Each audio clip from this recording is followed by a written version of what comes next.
Hey everybody, what's going on? Dr. Chad Woolner here. And Dr. Buddy Allen. And this is episode 32 of the Health Fundamentals Podcast.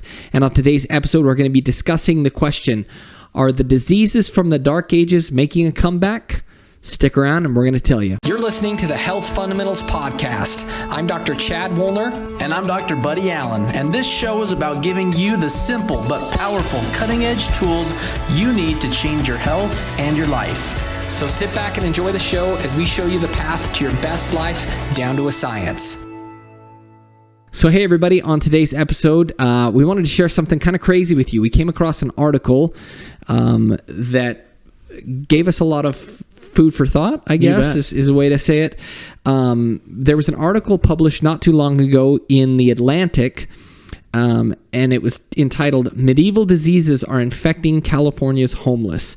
And the article basically just goes on to say that they're seeing a startling rise in a lot of previously rare diseases that you typically didn't see or hear about. Or that were technically or virtually eradicated in America. Yeah, exactly. That they said, were quote-unquote medieval diseases. Typhus, tuberculosis, and a lot of other kind of similar diseases. And the conclusion of it is really quite simple. What they're saying is that with the rise in the homeless population, there has been a dramatic shift in the negative in terms of public health and hygiene and sanitation. They're talking about, just these people that are living in these camps are just living in squalor. Drug needles everywhere, fecal matter everywhere. It's become just a dramatic problem in terms of sanitation. Oh, you bet. And I think I seem to recall several articles and online posts not long ago, over the past few years, and I think there's like some sort of an app or a map that shows like all the different places where human feces are found in San Francisco, where there's just literally crap everywhere. They have teams of people that's their job is to go, so you can mark where something's at, and they're supposed to come back through and clean it up. That's crazy. Yeah, insane. It is absolutely crazy, and so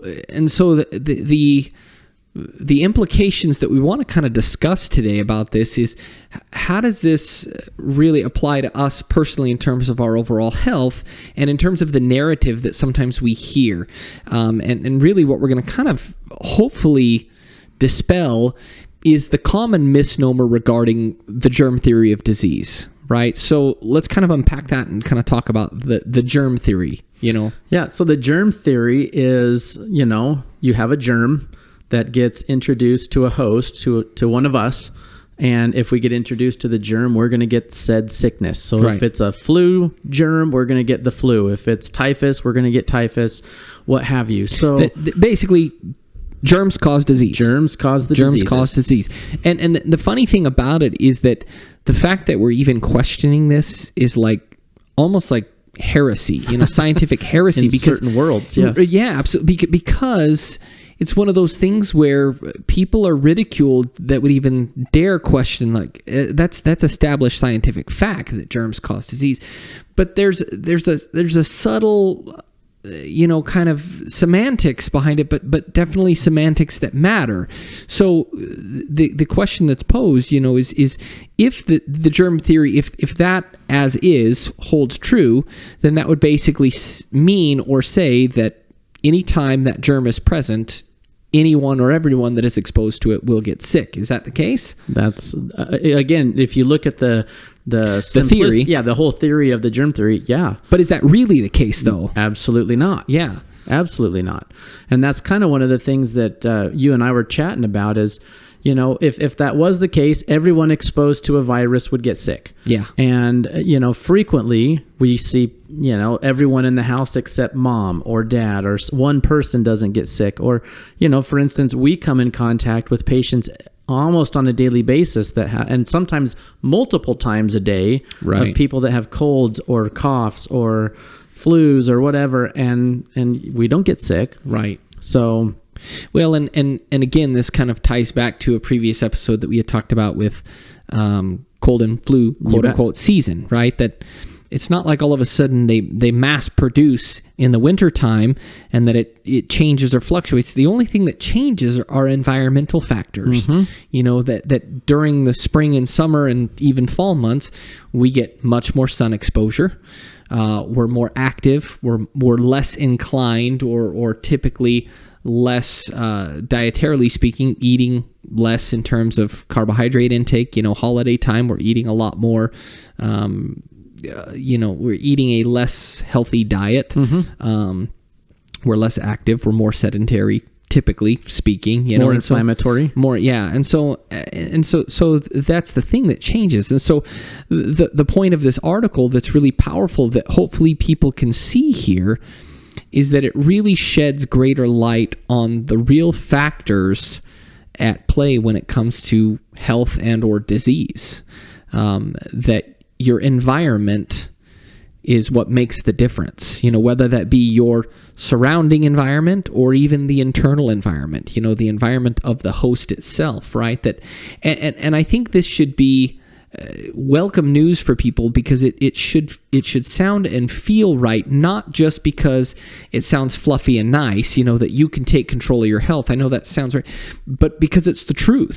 It's the absolute truth that we have a far greater degree of control over the outcome of our health and well-being than oftentimes we're made to believe. You know what I mean? That's the thing I think to me that's kind of frustrating is that if truly the germ theory is as is that simple and straightforward, it's almost like this like lottery, and you just you drew the wrong card today. I hope and you're just kind of almost like living in fear, and when you start to see the real picture of it, that no, environmental factors are something you can have a major control over.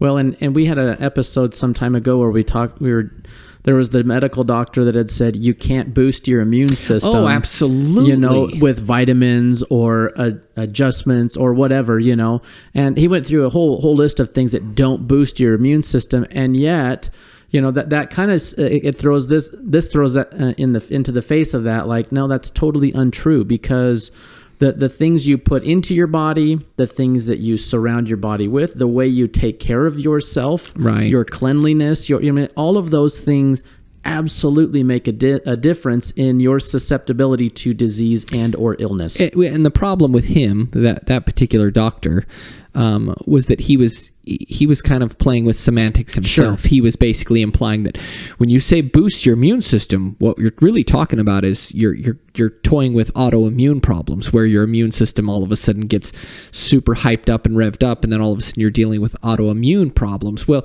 that's not what we're talking about. Obviously, we're talking about things in balance. There are ways to strengthen and enhance your body's resilience to illness and disease. That's just fact. And it's logical fact too. It makes sense. Right. It makes perfect sense that, the way one lives their life will ultimately either enhance the likelihood of them being healthier, more resilient in general, and less likely to contract illness or disease.